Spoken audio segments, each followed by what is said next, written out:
So now we're going to be talking about, specifically for mobile games, what is the sort of live ops production process. And we've got Tayber from Thinking Ape who's coming up. Hi, Tayber, how you doing? And he's going to take over from me and talk about live production for mobile games. Tayber, over to you, sir.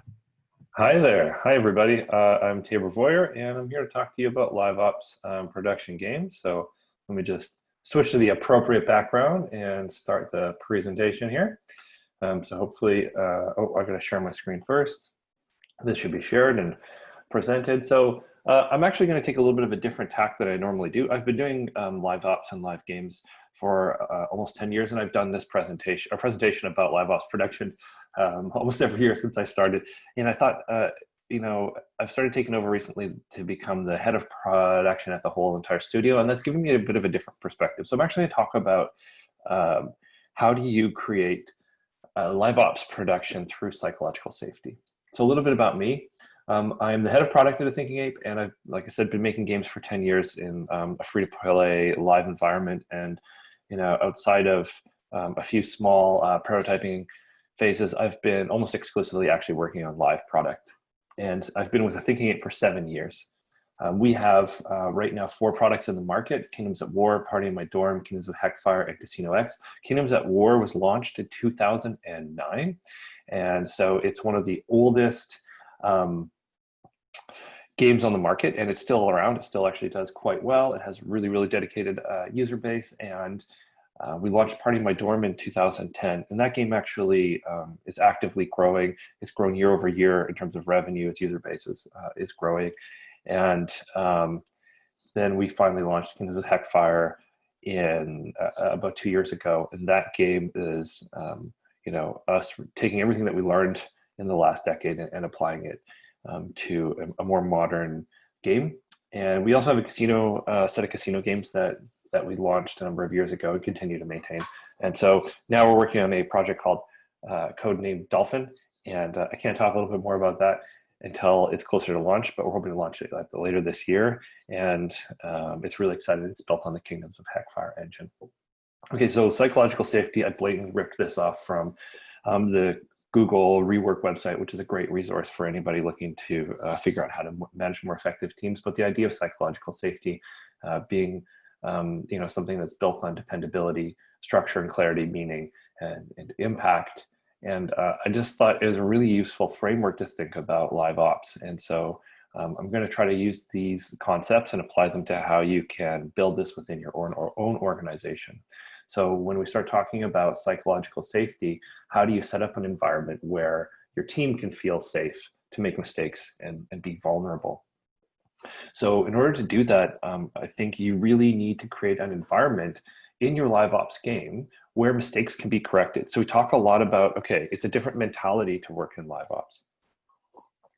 Once you launch the game, that's just the beginning, but what does that actually mean? So from a practical standpoint, you need to make a system where deployments are just easy and as risk-free as possible. Your technology stack needs to be dependable, and people need to know that when they launch something, anybody can launch something, it can be quick. We even have our designers and artists able to fix their own mistakes and then deploy those mistakes into an environment where it can be deployed. And our designers actually do their own deployments, and they commit their data through Git so that we have a whole history. They understand how to branch, they understand how to push code and how to push data. And that means that they can change anything that they make a mistake on. We can react to things really, really quickly. And last but not least, something happened. Can somebody in chat, can you guys still see my presentation? Is everything okay? Yeah, I can see your presentation. Okay, cool. Psychological safety, how to set up an environment to create a safe playground. Okay, cool. I don't know what happened, but something happened on my screen, but we're good to go still. Right, so enable your customer support and community team to escalate issues quickly in a culture that's responsive to their reports, right? So that just means that when in a live environment, when things go wrong, you need to take reports from your customer support team and your community and your players really seriously and be able to respond to them quickly.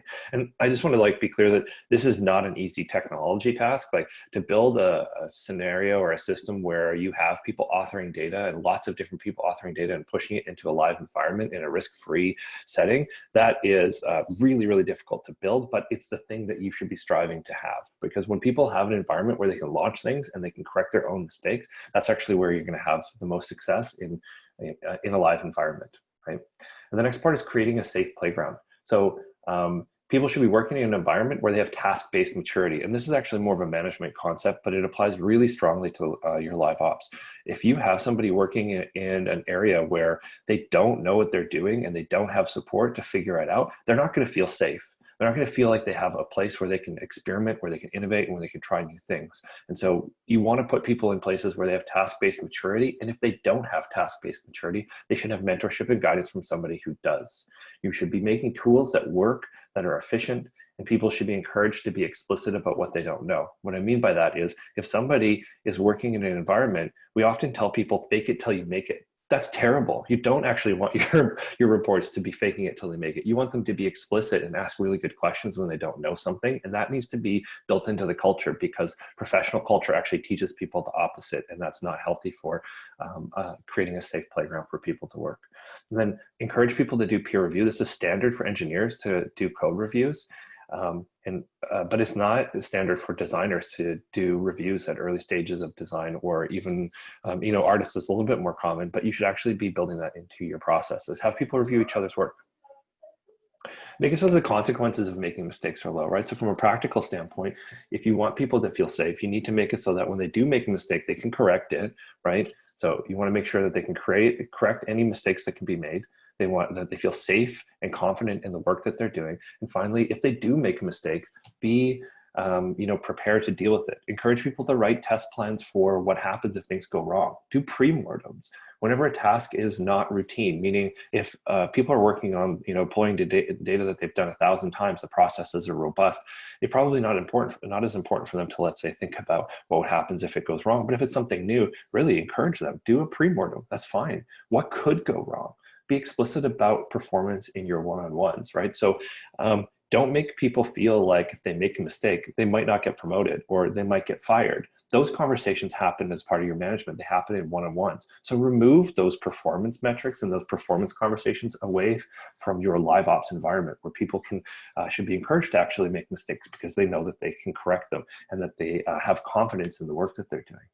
And make people aware of what the cost benefit analysis is of a given task, right? So that they're aware of the stakes. If you want somebody to work on something and you don't think it's going to have a big chance of success, but if it does, it's going to, be, it's like a big bet, it's going to be really risky, but really rewarding, then tell them that, so that if it fails, they don't feel like they screwed up. They felt like, hey, we took a shot at something that had low chances and we did our best, rather than feeling like like they screwed up. So be really clear about that kind of stuff. And you need to do that to create this psychological safety. Last part is like testing and oversight need to be really supportive, right? You need to actually give people time to test their work and to feel comfortable. Encourage other people to test their peers' work as well. It's okay for your highest paid engineer to spend some time testing, a design of a junior designer and give insight. In fact, that's what you want, because they're going to have really good ideas. You want that cross-pollination. So give people time and encourage them to test each other's work. You should train your managers and coaches to be asking good questions that are supportive and not micromanage. This is always really, really hard.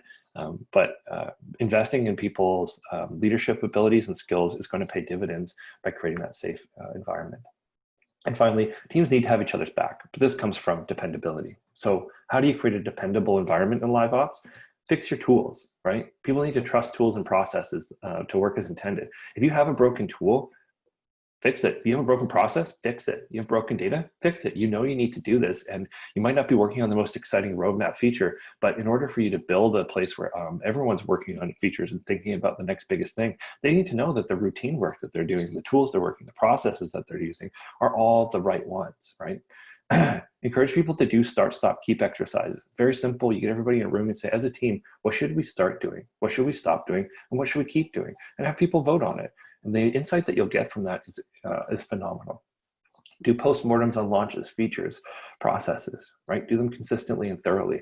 Think about things like quarterly reviews, 360s. And if you're a lead of a department, do skip levels with everybody in the department and collect feedback. That will allow people to feel like, as long as you take action from what they say, they're going to feel like they can trust and depend on the organization. And then this is the most important thing for me, I think, that I see people do wrong, is don't set unrealistic or arbitrary deadlines.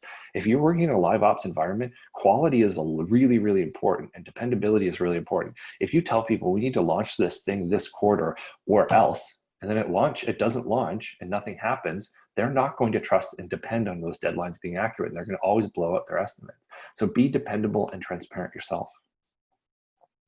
Responsiveness to live issues is priority. This is part of that dependability thing, and is that you need to build on-call processes and who's on call and when. If you're working in a live environment, that should be explicit. And it should be fair. It shouldn't be the same two people on call constantly. Have very clear escalation processes. What do you expect for people to do? When can they phone their manager? When can they phone the developer when they're not being responsive, or the other person on call? At what point is it all hands on deck? Like, those things should be explicit, because they're going to happen. Your game's going to go down. You're going to go try to launch something on a Black Friday, and somebody's going to forget to turn something on, and everything is going to break, and you're going to need lots of people to figure it out. So be explicit about that. People should know. Build alerts into your tools. Make it so that, if something is going wrong, your system alerts you. For us, we get Slack messages if there's lag in the game, or if a server is not responding, or and then we also get metric alerts, right? So if a metric falls outside of a band of expected performance, we get an alert about that, and that allows us to focus on work and not have to be constantly checking metrics. But if you do have to check metrics, make dashboards that are very quick and easy for people to look at. Make people who launch things responsible for what they launch, right? Engineers should not be throwing things over the fence and saying QA will catch this. They should be responsible for the ultimate performance of that feature, that launch, that piece of code, and they should follow it from start all the way to finish, and make it so that that chain of responsibility is explicit. And then encourage teamwork to solve issues and break down silos. And so what that means is, on our on-call process, it has someone from each discipline. So if something goes wrong and is needed by like a designer is needed or an engineer is needed, those people are available, and they work together. Finally, people need to know that they can trust their leads to be dependable and support innovation, right? So again, train your leads to give coaching and give radical candor. Radical candor is when you care deeply about somebody and you challenge them directly, right? This is an environment, if you can create that culture of radical candor where things get solved because people aren't afraid to have hard conversations. And they should actually, this is another management concept that creates dependability, is leads should delegate the things they know best. There's a tendency when you become a new manager to want to delegate all the things that you don't want to do. But in fact, you should delegate the things that you're best at. That's what you can train people. That's what you can evaluate. And that's where you're going to have the highest leverage. And go off and do the things you don't know really well until you have competency in it. And then you can train and teach somebody how to do it. But if you're delegating the things that you don't want to do, or the things you don't know how to do, you're not going to be able to effectively lead people. And so people need to know that you actually can do the work that you're asking them to do, which is the next point. You want to be dependable? Actually dog food your own work. Go to the front lines and answer some support tickets. Go and use the tool that everybody says is broken yourself. Do a launch. Figure out what's not working, and feel the pain that they're feeling, because then they'll know that you actually have done the work. They know that everybody understands that pain, and they'll feel like if you're making a trade-off between building a tool or just doing the launch, that you actually are feeling the pain that they're feeling. And then act on those reports of inefficient tools and processes and make that part of your organization to do so. And then enable other people to make changes around them. If they see a process that's broken, encourage people to speak up and fix it. That's how you create a dependable environment. Finally, you need structure and clarity. And so structure and clarity come from goal setting, first of all, I think. So one thing that happens, and I talk about this when we talk about impact, is that if you see an organization where maybe the CEO comes out and says, hey, I want to actually increase profit by 15% this quarter, but the rest of the team doesn't believe that that's even possible because that's a number that the CEO pulled out of thin air, then they're not going to feel like their structure, clarity, because they don't know how they're supposed to get to those goals, and that erodes their dependability and it erodes their psychological safety. So instead, have your teams build the goals. And if you need to improve profit, then you should have the leadership team should go to the people that are working on the actual features and say, look, we really need to improve our profit, which means we need to lower some of our costs and increase some revenue, or one of those two things. and have the teams come up with, what's reasonable, what's possible. You can push them a little bit, but if your CEO gets up in front of the team and says, hey, I've been talking with all the teams, and I think based on what you've all told me that we as a team can improve profitability by doing X, Y, and Z, which is what you told me we could do. I want to challenge you all to actually do a little bit better and maybe improve profitability by, 17%, because I know that that's ambitious but realistic, and that's going to be much more powerful than, setting goals top down. So I really encourage teams to actually set their own goals, and it's really powerful for teams to learn how to do this act of, setting a measurable, time-bound, and ambitious goals. And then transmit those goals across your organization. Be transparent, communicate them globally. People should be checking into those goals consistently so that everyone on the team knows where every other team is on their goals. We use a framework called OKRs, Objective Key Result, also blatantly ripped off from the Google Rework handbook, and we've adapted it to our own processes. And then we use 7 Geese, which is a tool for managing these kinds of one-on-one conversations and goals, and it allows us to check into a goal and transmits it globally. And then finally, goals for teams should not actually be tied to their performance. In fact, when we talk about performance for an individual and we talk about psychological safety and structure and clarity, people need to know what their clear responsibilities are. So between people, create working agreements that say, hey, as the engineer for this live ops process, this is what we're going to do, and this is who's going to do it, and this is what the process looks like. Write those processes down. Sometimes, we get into this tendency where we feel like, oh, well, things are changing so fast in live ops, I don't want to document anything because it's wasted time. But the actual act of writing the document is really powerful. The act of actually writing down and committing to what you're going to do forces you to think through the thing from a different lens, and is a good razor for you to evaluate what's important. Finally, define the roles and responsibilities for each discipline. What is each discipline going to contribute to every project? And be clear about that. And be really explicit about your expectations, right? There should never be any couched hidden expectations about responsibility. Be really clear, have your managers be really clear, have your entire leadership team be really clear about what they expect from each team and each department. And that goes back into creating meaning for people. And people get meaning not just from things like, hey, we're working on something that maybe is changing the world, or is like a social issue, but people also get a lot of meaning just from knowing that they're growing professionally. And in order to do that, they need to have a concrete career path, and they need to know that the tasks that they're working on are contributing to their career. So everyone should know exactly what they need to do to get promoted, and they should know the timeline for their promotion. If you don't have a good sense of that across your organization, then those people don't feel like they have meaning, and they're not going to feel like they have structure and clarity, and they're not going to feel like their organization is dependable or their peers are dependable. When they get into a live ops environment, it's going to be really difficult for them to feel safe making mistakes. And so what we've done is we've created really clear career tracks for every discipline. And we focused on impacts, not skills. What I mean by that is people know that they need to have an impact on the product, but how they get that impact can be achieved through different skills. So maybe you have somebody who is a designer that's really good at, let's say, user research, and they can discover insight from players by talking to them, and they build that into something and it improves your metrics, versus somebody that maybe is really good at data mining, and they data mine some insight and they improve the product. Both of those things are, have a level of responsibility and scope that should allow people to know where they fit into your career track, but they have different skills to get there. So that when you have your team developing, you maybe don't have people that all look the same with the same skill set. In fact, we have a really diverse team that can achieve goals in a number of different ways. And I think you should celebrate that. Finally, across teams, calibrate your expectations, right? You want to give people concrete career paths and growth tasks. They can't be worried about, oh, I wish I was on this other team where they're all getting promoted for doing the work this really easy work. And so make sure that you're really clear about that. It's really incredible to me how many times I talk to people in other organizations who don't have any idea what they need to do to get promoted. I do this LinkedIn expert mentorship program where it pairs me up with people who want to get into product organizations. And the number one question I get is, how do I get promoted? How do I move up in my career? And the idea that their managers aren't having those conversations with them and it's an implied thing is just bananas to me. Create safety for people so they know exactly what's expected of them. They don't have to worry about it. They can go focus on the work.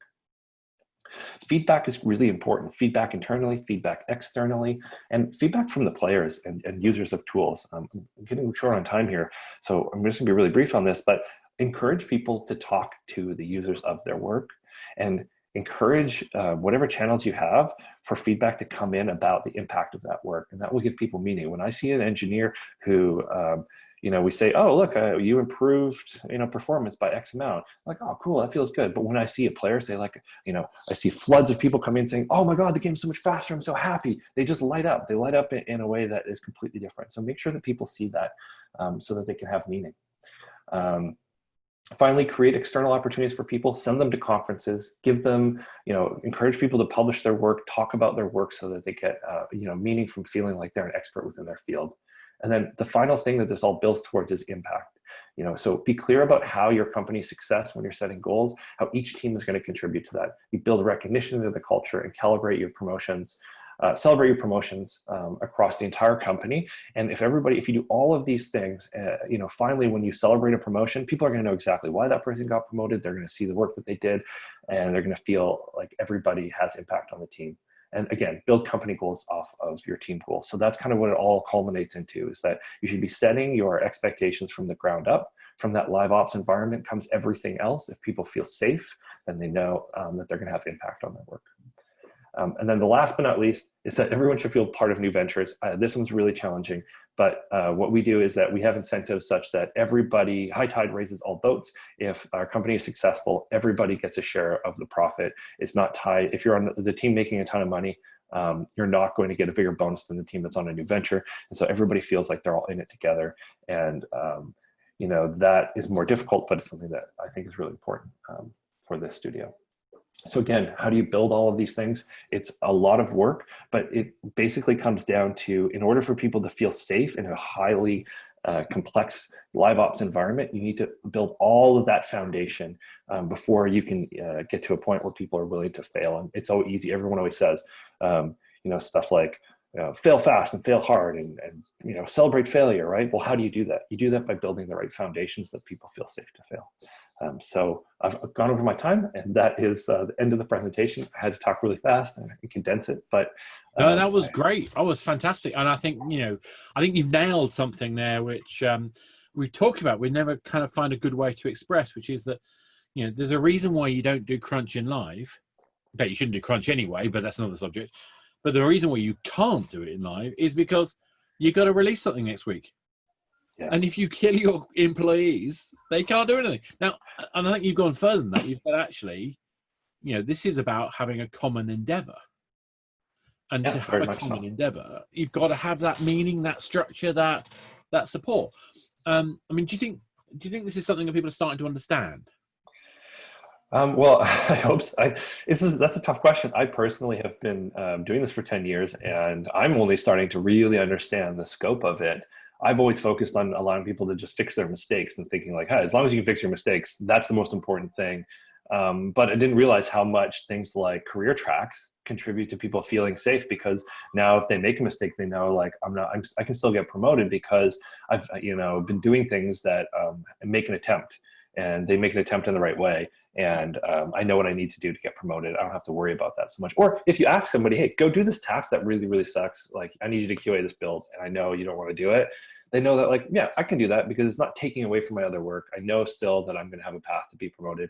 I know I have a path to career growth, and I know how it contributes to team goals. Well, I think it's fascinating because, having started out in telcos, I didn't have a career path. In fact, the fact that I'm that kind of person that just has to pick some things up and run with them meant that I could never be promoted. Right. When I left 3, they hired 5 people to do my work because I'm that stupid idiot that just does it because it's important. And the only way I could get promoted is to leave.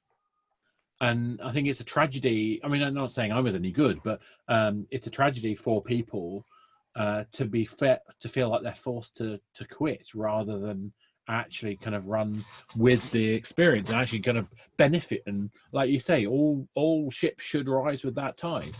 We have tons of questions, by the way. The first one, now I can't remember which part of the talk this came in, but it came in the chat rather than the Q&A. Which are the ways that you prefer customers to inform you of issues with running of the game? How do you keep the feedback and make it active as much as possible? Yeah, so we're really lucky that our tech stack is built on a chat engine. So we actually have a in-game chat where players can send us essentially help tickets that are a chat tool that we've built ourselves custom. And we spend a lot of time and money in building that because we thought it was important. But we also use Discord. Discord is a great tool. Like if you don't have that in your game, like put a link to your Discord, start a Discord, get it to be an active place because people can actually you can create a channel that's called bug reports in your Discord. You can have it alert you and alert your devs that are on call. But really, it's whatever channel works for you. You can use forums, you can use Twitter, you can use Facebook, you can use all of them. It just depends on the size and complexity of your team. But find something. Yeah, there's a company called Help Shift that has live chat. I think they send it to a server first before it gets sent to you, so it's not like instantly live, but it's pretty close. But yeah, like absent of that, I would just use Discord. It's a great tool. There's so many, and actually one of the earliest tricks I saw people doing in mobile was simply putting an email address on the front of the game, because that saves so much hassle for getting the terrible reviews when you could just say to someone, "Talk to me." Yeah. I'm with you. Discord is a much better way. I'm not a huge fan of Discord. There's lots of things but it does the trick. Yeah, if you've got the right community manager. Well, and what I like about it is you can set up notifications, so you can put it on your phone and somebody can PM you, and if your person's on call, they actually get a notification on their phone. Yeah, exactly. And I think those sort of things that just make life a lot easier. I'm not a big fan of I don't want to do DevOps. I know how big a job that is. What I'm a fan of is making sure the community teams know how to triage. Yeah, exactly. I think people don't understand the power of triaging, because if you do it right, then they only ever answer FAQs. Not that it needs to be kind of like stale, but you shouldn't be expecting your teams to necessarily, the guys who are talking at the front end, to know everything about the game. Yeah, we have autoresponders. So if people ask a question too many times, we have machine learning that figures it out, and then we just write a response like a FAQ. And actually, Help Shift does that as well. So they try to make it so that most of the questions get interpreted and answered by a FAQ before it hits you. I'm going just ready to look at the Help Shift now. So Help Shift, yes. So there's another one here, which is from Neil Wake. Great talk. Which are the best ways you prefer customers? Oh, I know we've got that already. Oh. Sorry, he's written it twice. The next one was this. I think the meaning is particularly Juliette Dupree was talking about this kind of approach in general. I think particularly the meaning side. This is something that HR professionals like yourself constantly try to educate managers on, this kind of approach. What made it all click for you? I actually think this is all really new to me in a lot of ways. I've always kind of found different parts of it that have clicked, but what made it all kind of come together was I built and wrote the career tracks for my department. And so I was revisiting unclear career tracks, and I did interviews and skip levels with every single designer on the team. And I was really explicit about asking them how do they feel about their growth and their growth path and what's working and what's not working. And I just discovered lots of misinformation that they had, and then I found that their managers were repeating that misinformation because they didn't have accurate information. And so then I worked with my managers to come up with a career track that allowed them to grow people in a way that worked for them, and use the right language, and just was really explicit with it, presented it to all of my designers. And it was like I could just literally feel the anxiety lift out of the room. And every skip level I had after that, everybody was super happy. And I realized people just need the most important thing that people actually need is that meaning in their work that makes them feel like they're both connected to the impact on the company, but also that they are progressing in their careers. And if they know that stuff can just be removed from the conversation, it's really explicit, it just is so much easier for people to do the rest of the work, right? That's just such a hard thing to do. And I thought it was I thought all of our career tracks made sense to everybody. I thought it was really. Actually, Juliette just come back saying thank you for that answer. For her, it's helpful because this is a transformative process. Absolutely. And I think getting people to understand that you discover that through exploration, as well as basically looking at what's available on the internet. For me, I think it was interesting. I was in a number of different telco companies running games projects before I kind of joined. I went off and joined things like NVIDIA and Sony afterwards, and then became a consultant. But in those early stages, amazing how those big organizations are very good at talking a big game. Very good talking about empowerment, but very bad at actually separating the responsibility from the authority. So that, I think, is the biggest problem. If you give someone responsibility, but you give them no authority to act on it, how can they have meaning? Yeah, absolutely. Yeah.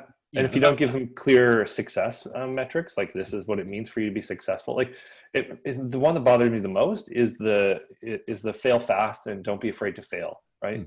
That sounds like it's going to be the soft skill, like, oh, it's okay to fail. Everybody feels good about it. But that's not the truth, right? Nobody feels good about failing. So you have to create that underlying support. And I think this is what people like Ilker have done so well in the way he's created the whole culture of the business of Supercell around this idea of celebrating that failure properly. But he does, you know, they follow through in it. And I think finding ways to follow through, and like you said, making sure that it's clear that people's activity has meaning wherever they are in the organization. Yeah. And I think that's something that's a magic trick to pull off. Absolutely. You know, and like I said earlier, I just don't think you can underestimate the difference in mindset that you have to have as a team when you're running a game that's going to continue to run for a long period of time. Yeah. And, you know, if you really want to see where the problem in your live ops team is, go and do customer support for a week. Oh, yes, true. Oh, right. I've done that. Make the CEO go do customer support for a week, and it will transform the organization. I think any manager should spend at least, one day a month or something doing that. I mean, I say that. I'm sure I wouldn't end up doing it. But I remember going up when I was at BT when we had this Wireplay, the online gaming service, at dial-up modems, long time ago. Had to go up to the northest part of Scotland and sit in a call centre for a couple of days. Literally eye-opening. It completely transformed my understanding of what we did as a company, let alone what we were supposed to do. So, yeah, fascinating stuff. On that note, I'm going to say thank you very much, David. That was fantastic. Really, really liked the whole approach you're taking, and hopefully a lot of people learned from that. Anybody wants to talk more? I'm easy to find. Just check me out on LinkedIn. I have a unique name, so I'm easy to Google. It's easy to find. Thanks, Tayber.